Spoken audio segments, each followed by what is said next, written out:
بص بقى شغل الاصليات. شايف البرو، ايربودز برو على الايفون، شغل اصليات يا باشا. فكك بقى من الشغل الشعبي. تصدقت الكلام ده يا باشا؟ دي 250 جنيه، ما تعرفش تفرقها عن الاصليه. جايب لك النهارده البرو اللي بتظهر معاك على الايفون، اللي فيها كل المميزات بتاعت الاصليه، بكام؟ ب 250 جنيه.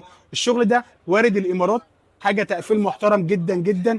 السماعه الواحده بتقعد معاك من 4 ل6 ساعات، تشغيل مستمر، والبوكس بتاعي بيشحنها لك مرتين. عايز اكتر من كده؟ تشحن معاك شاحن ايه؟ تشحن معاك شحن التايب سي، وبيجي معاها طقم الودانات، وبيجي معاها كمان الوصله بتاعتها. بقول لك ايه، جايب لك الوصله اللي هي USB، ها، مش اللي هي بتقعد معاها وصله تايب سي وتروح تجيب لي راس ب 500 جنيه، والسماعه اصلا ب 250 جنيه. ليه ب 250 جنيه؟ ان احنا بفضل الله اليد الاولى للصين والامارات. احنا فين؟ في العطار، مول الوجول، محل وندر وان. لو العتبه بعيده عليك عشان لك لاي مكان، الكميات زي ما انت شايف بفضل الله باقل سعر في مصر. ما تنساش تعمل لايك وفولو منشن لصاحبك، ولو انت صاحب محل اروق عليك بسعر اكبر من كده.